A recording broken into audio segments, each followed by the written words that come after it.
Zombie apocalypse.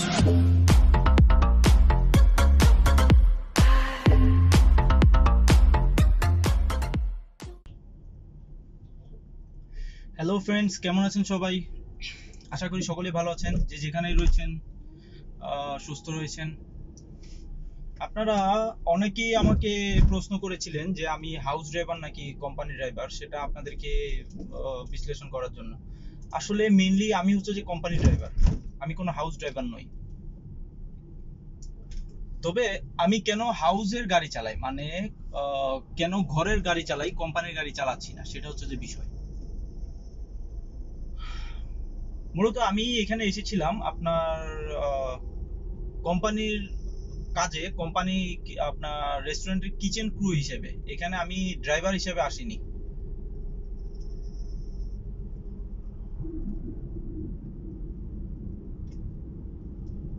তো বিষয়টা হচ্ছে যে যখন কিচেন ক্রু আমি কাজ করছিলাম, দেখলাম যে কিচেন ক্রুর কাজগুলো কিন্তু অনেক কঠিন। মানে এটা করতে হবে, সেটা করতে হবে, কাজের কোনো অভাব নেই, এটা ক্লিন করো, ওইটা ক্লিন করো। মানে বস আপনাকে যেটা করতে বলবে আপনি সেটা করতে বাধ্য। সো আমি দেখলাম যে আমি যদি ড্রাইভিং এ চলে আসি, আমার লাইসেন্স ছিল বাংলাদেশের। সো আমি ভাবলাম যে ড্রাইভিং এ চলে আসি, সেখানে একটু আরাম পাবো কাজের মধ্যে। সো এটা চিন্তা করে আমি ড্রাইভিং এ চলে আসি। তাদেরকে বললাম যে আমি ড্রাইভিং পারি, আমাকে ড্রাইভার হিসেবে কাজ দাও।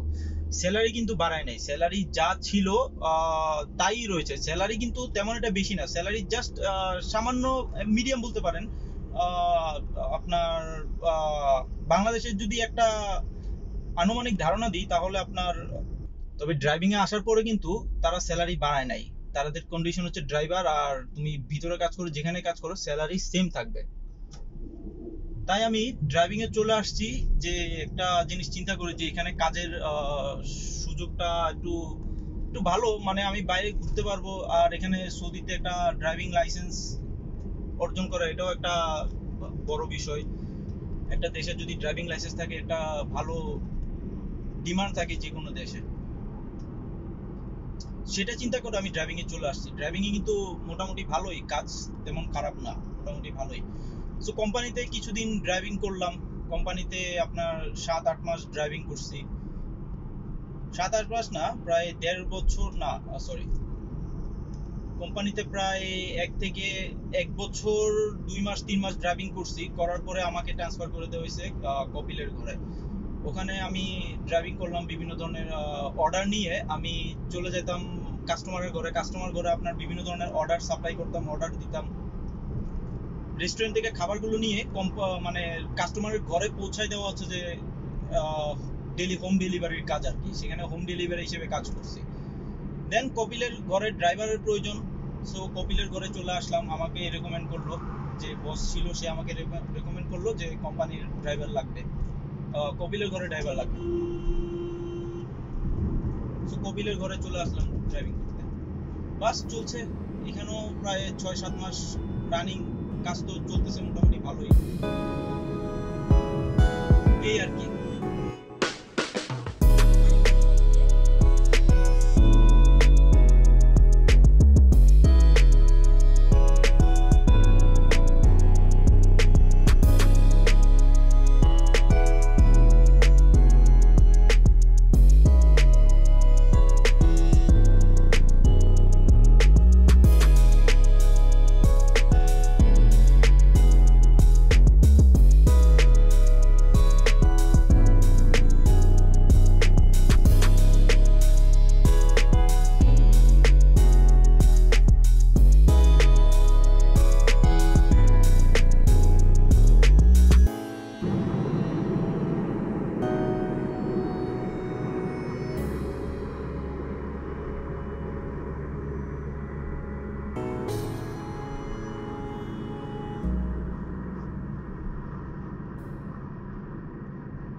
আর আরেকটা প্রশ্ন আপনারা করেছিলেন, আর আপনাদের মধ্যে একজন প্রশ্ন করেছিলেন যে আপনারা যারা নতুন সৌদিতে আসতে যাচ্ছেন, তারা যে ভিসায় সৌদিতে আসতে চাচ্ছেন না কেন, যে কোম্পানিতে আপনারা আসতে যাচ্ছেন অথবা যে কপিলের আন্ডারে আপনারা আসতে যাচ্ছেন, তারা কি ঠিকঠাক রয়েছে কিনা বা তারা কোনো জালিয়াতি করছে কিনা, সেটা কিভাবে যাচাই করবেন? এটা আসলে খুবই কমপ্লিকেটেড একটা প্রশ্ন। এই প্রশ্নটার আসলে মেসেজে বা রিপ্লাই করে অ্যান্সার দেওয়াটা আসলে পসিবল না। তাই ভিডিওতে এই আজকের কমেন্ট আমি এখানে জানিয়ে দিচ্ছি আপনাদেরকে। কিভাবে যাচাই করবেন? যদি আপনি কোনো কোম্পানিতে আসেন, যদি সেটা ইন্টারন্যাশনাল কোনো কোম্পানি হয়, তাহলে তো অবশ্যই আপনার ভিসাতে এবং আপনার যে এগ্রিমেন্ট থাকবে সেখানে তো কোম্পানির নাম উল্লেখ থাকবে। সেখান থেকে আপনারা কোম্পানির নামটা নিয়ে আপনারা সিম্পল ভাবে গুগলে সার্চ করতে পারেন অথবা ইন্টারনেটে সার্চ করতে পারেন। আপনারা সেই কোম্পানির নামটা লিখে যে এই কোম্পানি আসলে এক্সিস্ট করে কিনা, বা সৌদিতে কোন কোন জায়গায় কোন কোন অঞ্চলগুলোতে এই কোম্পানির ব্রাঞ্চ রয়েছে, আপনারা সেটা গুগলে সার্চ করে আপনারা জেনে নিতে পারেন। আর যদি সেটা হয় লোকাল কোনো কোম্পানি, সেটা হতে পারে যে কোনো দালালের আন্ডারে, দালালের মাধ্যমে আপনি সৌদিতে আসছেন। সৌদি কপিল তো আর একটা লোকাল কোম্পানির জন্য তো আর এত ইনভেস্ট করবে না যে বাইরে থেকে লোক আনার জন্য। তারা সৌদিতে যারা বসবাস করছে প্রবাসী, তাদের মধ্যে কি করে বলে দেয়, তাদেরকে যে পরিচিত কেউ থাকলে তাদেরকে বলে দেয় যে আমার একটা লোকের দরকার, তুমি নিয়ে আসো, আমি কি করব টাকা দিয়ে দিব, যে যে পরিমাণ খরচটা হয়, যে ভিসা আমি দিব, তুমি কি করো লোকটাকে আমার কাছে নিয়ে আসো। সো সেই লোকটা কি করে, সেই লোকটাকে আপনি এক প্রকারের দালাল বলতে পারেন, যে মধ্যবর্তী স্থানে কাজ করছে। সে তার পরিচিতদের মাধ্যমে ভিসা কি করে, ভিসা বলে দেয় মানুষকে, যে পরিচিত কেউ থাকলে তাদেরকে বলে দেয় যে আমার কাছে একটা ভিসা আছে, তোমরা যে কেউ চাইলে আসতে পারো, বা যে এই কাজ জানা আছে ওই কাজে আসতে পারো। সেই ক্ষেত্রে যদি লোকাল কোনো কোম্পানি হয়, তাহলে আপনি দালাল যা বলবে তার উপরই আপনার ডিপেন্ড করতে হবে। দালাল যদি আপনাকে মিথ্যা বলে সেটা মিথ্যা, দালাল যদি আপনাকে সত্য বলে সেটা সত্য। আপনি তো সৌদিতে থাকেন না, আপনি কিভাবে বুঝবেন? বা সৌদিতে যদি আপনার কোনো পরিচিত না থাকে, সেই কোম্পানির সম্পর্কে আপনি কোনো কিছু হাসিলও করতে পারবেন না, কোনো কিছু জানতেও পারবেন না, যদি আপনার পরিচিত কেউ না থাকে সৌদিতে। সেই ক্ষেত্রে আপনার দালালের উপর 100% বিশ্বাস রেখে আসতে হবে, কোনো কিছু করার নেই। আর যদি সেটা ইন্টারন্যাশনাল কোনো কোম্পানি হয়, তাহলে অবশ্যই নেটে তার ইনফরমেশন পেয়ে যাবেন।